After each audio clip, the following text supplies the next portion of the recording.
Okay, hey there, folks. Welcome back to the Life with All Dogs podcast. It has been quite some time since I've recorded anything in terms of the Life with All Dog podcast, and that is something I'm going to touch base on about today, and then I'm going to give an update as to what's going on here at the sanctuary.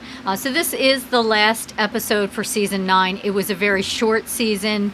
It was a very disrupted season. Things did not go at all as planned. Hence, let's say I think we produced maybe 4 or 5 episodes this season. But I'm going to explain what happened. So I've talked about this before. In previous episodes, maybe Facebook videos, YouTube videos, whatever. Life happens, and the sanctuary is paramount to me. Helping homeless older German shepherds find their forever home here at the sanctuary is paramount to me, but one thing supersedes that. A couple things supersede that. One is my family. Family first. And they are family. The residents here at the sanctuary are family, but talking about my human family, they family first. It's family first. My aging parents, my kids, my adult children, my grandchildren, my in-laws, my husband, they all come first. And since the beginning of 2023, there has been a few disruptions. Parents selling their home, the home needing to be entirely packed up, and them situated somewhere else, which unfortunately is almost 3 hours away from here. That was rough. Took me like almost 4 months just to get their house situated. I really didn't have any help doing it. I don't even want to get into that. So that was very, very time consuming. There was an issue with one of my kids, one of my children, that was just ongoing and needed immediate attention. And then we found out my mother-in-law was terminally ill. And everybody's like 2.5, 3 hours away. So a lot of driving back and forth to different locations, like 3 different locations. So it was just a lot. The sanctuary is already enough on my plate for me. In addition to that, I run the Shepherd Shop. I run Life with All Dogs Media. I have another job. I'm a notary signing agent. And I am a part-time college student trying to finish up a graduate degree. So that in and of itself is enough. And then throw in there, having to be more hands-on with elderly parents that are hours away is a lot. And then, like I said, another factor with one of my children, and then my mother-in-law. So as you can imagine, things like this just got pushed on the back burner. It just kept getting pushed back. I mean, there were some times over the last month and a half, I didn't even have time to get a shower. Like all of a sudden it'd be like 3 days later, and I would just be like, oh my God, I haven't even gotten into the shower. I need to get a shower. So it has been extraordinarily stressful for me personally for the last year and a half. Unfortunately, my mother-in-law did pass away. We actually just had her funeral on my birthday, June 14th. So not a good day. It just wasn't a good day. And things have resolved with my adult child. So that is all situated now. But I am still focusing on my elderly parents who just need extra care at this point. And again, they chose to live closer to a major city to be near doctors, and here we are. So anyway, that's life, folks. That is life right there. Okay, all the while still trying to maintain a 3.5 GPA in college, which fortunately I'm doing. So it's just been excruciatingly stressful. The residents are all fine. They are a godsend, but this is why I have not been putting forth effort like I normally do on social media, or the Life with All Dogs media, the blog and the podcast.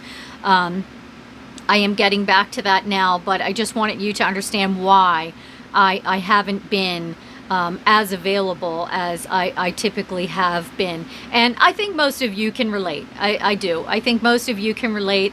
Hey, that is life right there, and things do happen. So the residents are all fine. I'll start with the oldest. I'll start with Lil. She's actually laying across from me on a sofa right now. Lil is doing great. Even though she's 15 years old, she's a mix. Obviously, you can see from the videos.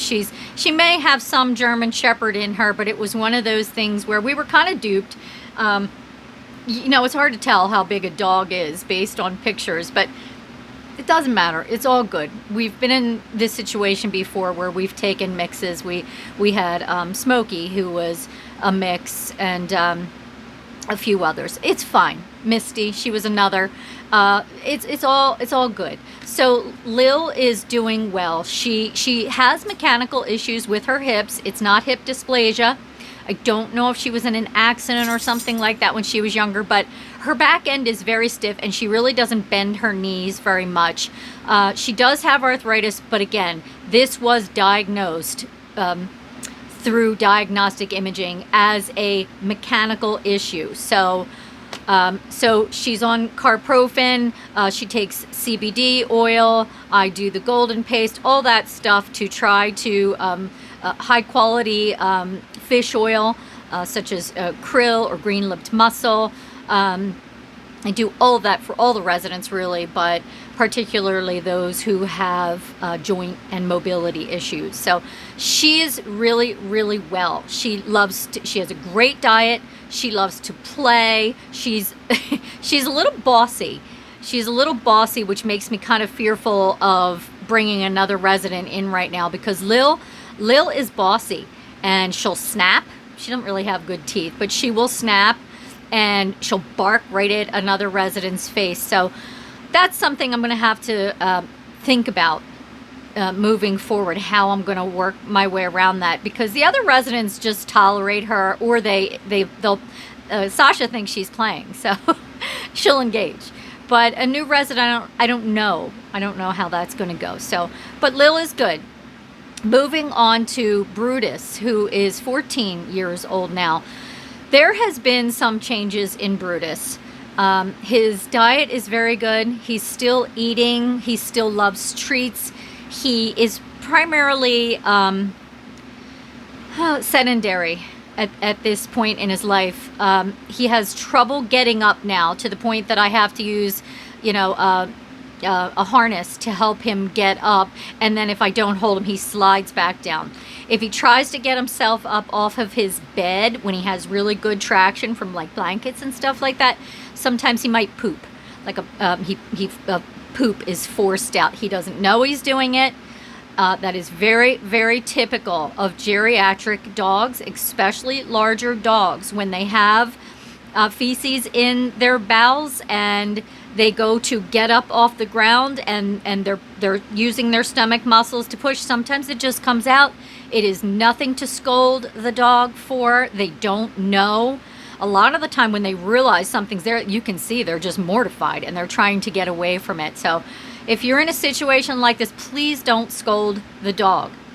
Okay, they do not know, they can't control it. It's just as simple as getting a paper towel if it's solid and picking it up and dispensing of it, or if you need to, actually using a cleaning solution to clean it. That's Brutus. He will come out for walks with us sometimes. Other times he doesn't want to. So when we go out, I've mentioned it before, the entire sanctuary is fenced in, and then we have fences inside those fences. So when we go out, I leave the back door to my home open. And if Brutus wants to join us, he can. If he doesn't want to, he doesn't have to. Now, I have cameras all over here. It's in the teens. Like, I have cameras all over. I have my phone with me. I can monitor him. I can see if he gets up and decides to come out. I can see where he's going once he leaves. He typically follows the same path we do. He just might be behind us a little bit further, and I may have to go back and get him. But other than that, Brutus, he's definitely slowing down. He's in good health. His blood work is great. His chemistry panel's great. He is loaded with arthritis, and he's a big boy. And I think eventually he may end up having to use a canine wheelchair, which we have if need be. So we're not there yet, though. Okay, moving on is Honey. And Miss Honey is about 10 years old, and she is our newest resident. Miss Honey is now spayed. And again, I went back and forth there. Was I going to get her spayed? Was I not? Because I don't typically get all senior and especially geriatric residents spayed or neutered. But she was actively in heat when she came here. And I just decided that I'm going to get her spayed. She was healthy enough. And it was a good thing that I did, because she was loaded with ovarian cysts, which, if you're not a female and you've never had them, they are very, very painful, which makes perfect sense for her, because she didn't want to walk. She would walk a little bit and she'd lay down, walk a little bit and lay down. And I had her a full physical when she came in. And yes, she has some arthritis, but she's not loaded with arthritis. So that made perfect sense. She was in pain, the poor thing, and she would lay down. So she was spayed, and it took about 2 weeks for her to finally start coming around. Her diet now is phenomenal. She's looking forward to eating. She eats her food. She walks around to the other dogs' bowls to see what they have left. She's first in line for snacks. So the pain has subsided, thank goodness. And not only is she walking regularly now she's running. There was even a video I posted the other night of her running toward me. So she likes to run, and she likes to play with the ball, and it's because she feels better. So I had her ovaries sent to Cornell for biopsy, because hey, it could be cancerous, and I want to know. I want to know what's going on, so we can act accordingly. Fortunately, that it was benign, so there's nothing going on there, and Honey is on the mend, and she's loving it here. She's super sweet. She's super gentle with all the dogs, all the other residents, all the cats, even the goats, chickens, and ducks. Honey is just like Brutus. Extremely bomb-proof. She's extremely bomb-proof. I'm sorry. I just, I thought my phone is on airplane mode while I'm recording this, but hopefully that didn't mess the video up, that text message that I just got. All right, moving on to Caesar, who is also 10 months old. Caesar's great. Caesar's like a tank. I mean, he loves to eat. Nothing slows him down. He's jumping in the air, catching frisbees, running after balls, playing on his splash pad every chance that he gets, putting a hole in his giant splash pad. So I got him a new one, but I ordered patches, good-sized patches, to try to fix the old splash pad too. So he gets very, very excited over water. Even when I give him a bath, I have to really be careful, because he's so busy snapping at the waters it's coming out of the faucet. I have to watch my hands, because I don't want him to bite me accidentally. So he's just fantastic. He loves Sasha. Those two can always be found playing together outside. They'll even eat off the same bowl. There's just no issues with Brutus or Caesar whatsoever, except he is overweight. And there's no reason for him to be overweight. So now that the smoke has cleared with some, being pulled in so many different directions, I am going to make him an appointment at Carbondale Veterinary Hospital to get some blood work done on him. I do want to get him checked for a thyroid issue and possibly Cushing's, although I don't think it's Cushing's because there's other symptoms and he doesn't display any of the other symptoms, but possibly a thyroid issue because the amount of food that he's getting, I actually reduced the amount of food that he should be getting. And he is a very, very active dog. So there is no reason whatsoever for him to be overweight, and he is overweight. So I'm thinking in my mind it's a thyroid issue and I need to get that addressed. But there are other things with thyroid issues too, like the coat. His coat is beautiful, absolutely beautiful, except for he does have marks on the front of his legs, and it's not allergies. You can see it in videos. They're dark patches that his hair doesn't grow because apparently he was a chewer at some point, and the reason that he chews, and I've noticed it, is when he is stressed. It's not allergies, it is stress. And then all of a sudden he starts nibbling on the front of his legs, and I just have to remind him, I go, stop that, and he stops immediately. And then I try to give him something like a lick mat with maybe some canned dog food on it or pumpkin or a little bit of peanut butter or whatever to get him to stop focusing on his front paws, chewing on not his paws, his front legs. Other than that, he is absolutely amazing. And then Sasha is our personal dog, but I am going to lump her in here too. So she's doing fantastic. She's almost perfect at recall now, which is great. I am able to get her out away from Caesar because if you listen to me talk before, I was having a very difficult time getting her to develop autonomy, like to leave here and go somewhere else without Caesar coming with her. I mean, it was just a mess. She would pancake, she wouldn't move. I'd try to pick her up, she would just squirm all over the place. She would cry, she would try to run back to Caesar. He is her security blanket, and she just can't be anywhere or do anything else without him, which is it's not great. It's not ideal. So I've been working diligently on trying to get her out. And one of the things that I'm doing now is I'm actually taking her to Carbondale just to get her nails done.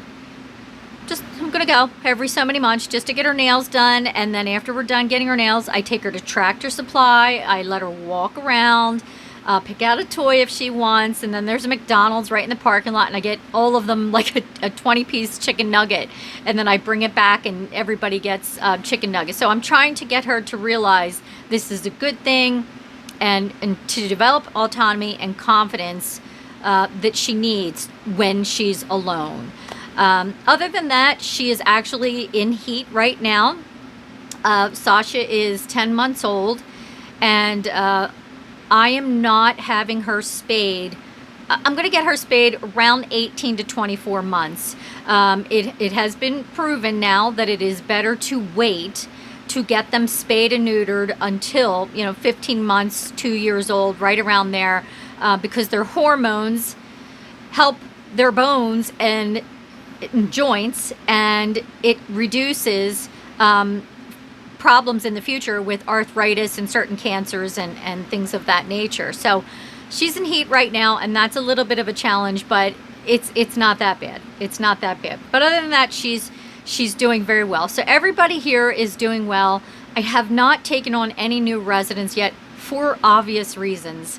There have been days that I have just been barely getting by in terms of caring properly for the residents here, getting their walks in, getting their home cooked meals. I mean, there's been a lot of times where it's been kibble and canned, and then I'll throw in some sardines and scrambled eggs and kefir and things of that nature, but I don't feel good about that. I don't feel good about that at all. So there are so many dogs in need right now, including older homeless German Shepherds, but I am a firm believer in knowing my limits and not taking on more than I can. And because life has thrown so much at me lately, I have not taken any new dogs. So I'm hoping by the beginning of August, I will be able to start taking on more new residents. I have so much catch up to do. now from being away from the Shepherd Shop and the Life with All Dogs media and things here at my own house. It's just been a mess. Fundraising has been non-existent. I need volunteers. I haven't even had time. I just haven't even had time to look. And I'm sure, knowing you folks like I do, I know you can understand. I know you can understand. And I appreciate that. I really do. But I absolutely plan on getting back to helping more and sharing more about what's been going on here at the sanctuary. So with all that, I wanted to talk about, and I've talked about this before, and I wrote a blog about it, about caregiver stress and caregiver burnout. I'm there, folks.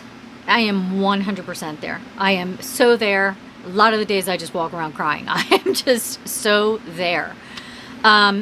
So after the passing of my mother-in-law and the funeral, this week I've been trying to do my best. We've had some issues with plumbing in our basement last week and this week, so I'm dealing with that. And I've had a little bit of trouble with some equipment in the Shepherd Shop. That is getting handled. But primarily, I'm just trying to focus a little bit more on myself at this point. Actually getting a shower every day, or at least every other day. Taking the time to brush my hair. Eating better. Sitting down to eat my breakfast and not shoving something in my mouth and running out the door. I'm trying to focus a little bit more on me and filling my cup at this point before I can, get back to, like I said, taking on more residents. I'm spending more time again outside with the residents. We have a heat wave going on right now, so we're going out first thing in the morning and later in the evening. The woods, I've mentioned this before, for those of you who don't know, we're located in the lake region of the Pocono Mountains in Pennsylvania. There is no shortage of woods here. Pennsylvania, it's Penn's Woods, or I'm sorry, Penn's Woods. I think that's what it is. Is that what it is? See, I've literally had brain fog, which is another symptom of caregiver burnout, is brain fog, and I've had it. It's just been an incredible journey. It really has, and quite an eye opener. But I've been spending a lot of time with the residents in the woods.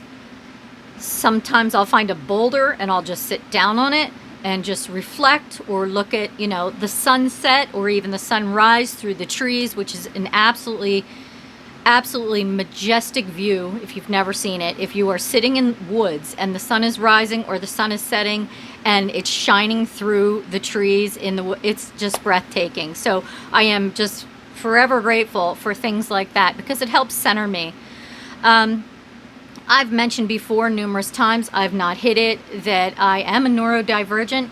I do have ADHD, and I get dysregulated easily. So for me, to be able to kind of withdraw and sit in the woods and be with the dogs centers me. And that's why, even as a child, dogs have always been very, very important to me, because they are a source of comfort and compassion to me. In fact, and I bet there are several of you who can relate, I turn to dogs for that before I turn to people. And that's just me, but I have a feeling some of you probably do the same thing. I love people. There's nothing wrong with people. I'm very close to the people in my circle, but for me, it has always been dogs, particularly German Shepherds, who, for whatever the reason, center me and bring me back to like a homeostasis type situation. So that's really what I've been doing. And I'm going to post something in the link below about the blog and that I wrote about caregiver burnout and stress, and some information about that, because if you don't take care of yourself, you just can't help others. You can't. There's Now, I've learned that. And unfortunately, I was just thrusted into it again for the last year and a half. And like I said, things are definitely leveling off now. The end is, not only in sight for all of that being behind me now. It's now here. There are other folks in rescue that, for some reason, either don't recognize that or they feel they can't say things of that nature. Hey, I got to take some time for myself, to help myself in order to help others. And then there are some who wear it as a badge of honor. They just have to keep going and just drive themselves right out of rescue because they never stop to take a moment for themselves, and they feel guilty if they do. I'm not one of those people. And I won't be one of those people. I'm going to do what I can within reason for the rescue world. And if anybody's listening who wants to start a rescue, because I get messages about that all the time, how do I start a rescue or sanctuary, whatever? That's my number one thing right there, is that you have to take care of you or you cannot help them, right? Like when you're in a plane, I've used this analogy before, when you're in a plane and the stewardess flight attendant, stewardess, I don't even know why I said that. Gen X, I guess that's what they were called back then, I don't know. But flight attendant, when they're going through their little spiel in the beginning before you take off or as you're taking off, and they say if the oxygen masks come down, that you are to put yours on first before you help the person next to you. Because if you don't put yours on, you can't help the person next to you. It's the same way. It's the same way in the helping profession and in life in general. I'm not saying you have to be selfish or self-centered, but you have to take care of yourself before you can take care of others. And that has been very, very hard to do this last year and a half for me. And I know there are those of you out there in the same situation, really. And I would implore you, whatever it is that helps you reach homeostasis again, whether it's sitting in the woods with your dogs and watching the sunset or sunrise through the trees, do whatever it takes in a healthy way to bring yourself back to that point. So, folks, again, this is another short one. I apologize. I just felt like I had to explain to all of you fine folks what has been going on in my world, and to just let you know I didn't ask for all these things that were happening. And God bless my mother-in-law. She was such a supporter of the sanctuary and such a beautiful person. I had the pleasure of having her in my life for 34 years.